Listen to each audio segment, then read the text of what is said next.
got this package in from White Mountain Knives. Let's open it up with this Petrified Fish Scholar and see what we got here.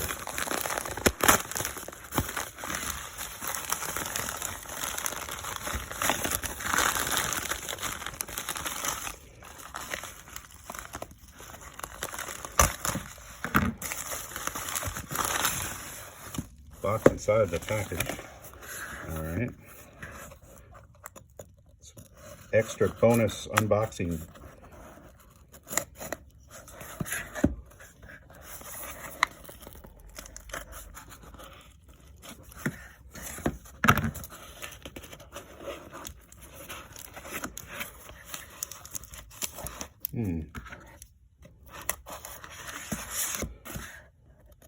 It's taped up pretty good.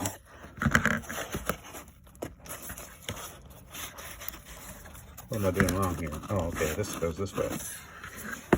Can't tell which way is up on this thing. Pardon my delay here. All right, so we've got 2 budget knives, another petrified fish, which will be my second ever petrified fish after this Scholar, and a new knife from a company that I'm unfamiliar with called Y-Start, which was very affordable. All right, so this petrified fish model is the PO1TD-GRDW. Probably has a more user-friendly name than that, but I don't recall what it is. Okay, we've got extra washers. Wow, those are substantial. Those are some substantial washers. And extra hardware. And a cleaning cloth. And here is the knife.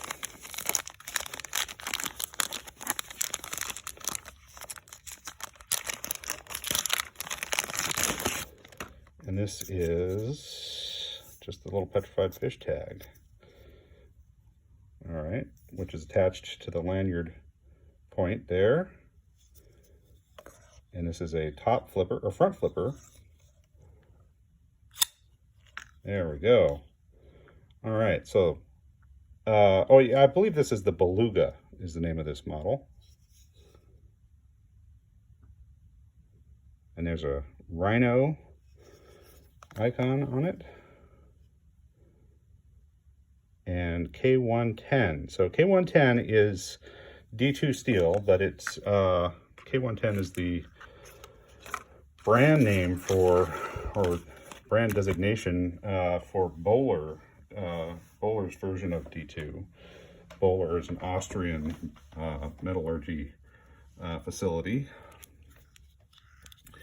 Yeah, so we've got a nice big Tonto there.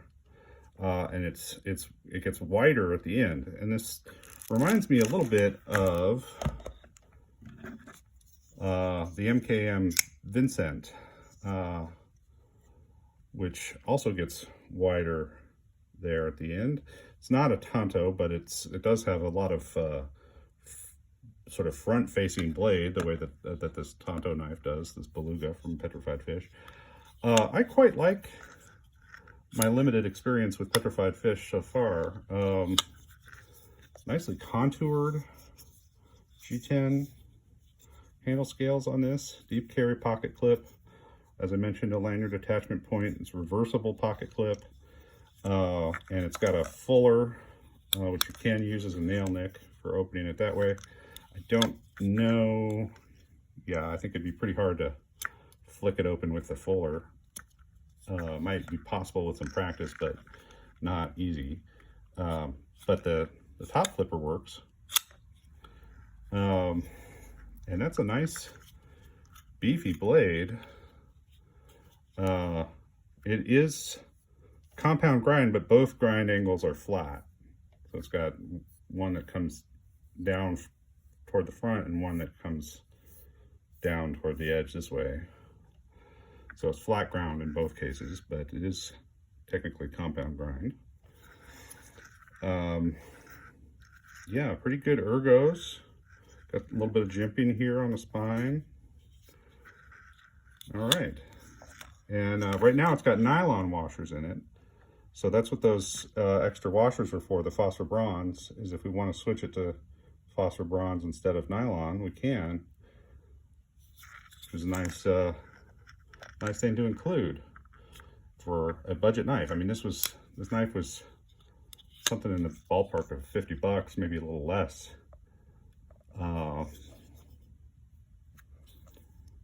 So there we go.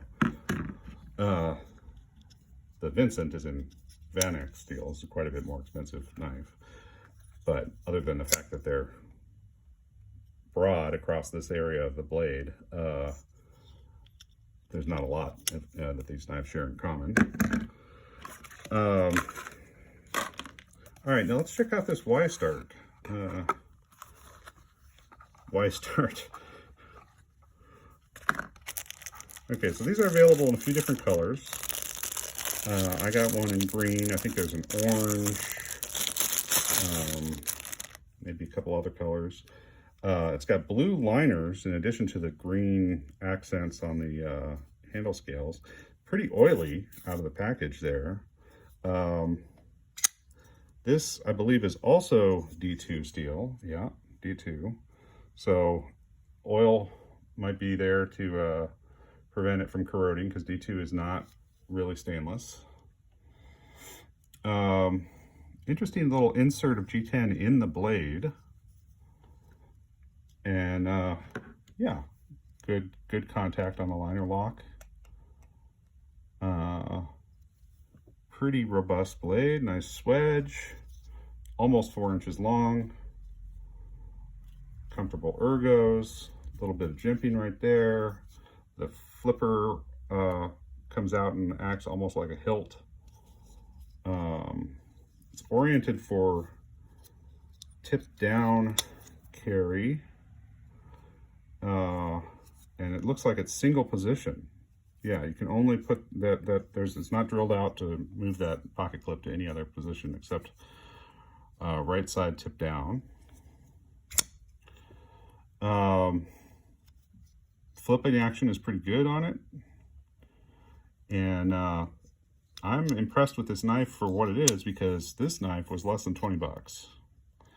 It is made in China, but it's 4-inch long D2 blade with liner locks, decent action, good G10 handle scales, G10 backspacer, lanyard attachment point there. Pretty decent EDC knife, I think. Would make a good truck knife or beater. And it's sharp out of the box. So for less than 20 bucks, yeah, I'm impressed. All right, well, these are not full reviews, just a little unboxing video, but come back and check out the channel for more knife content.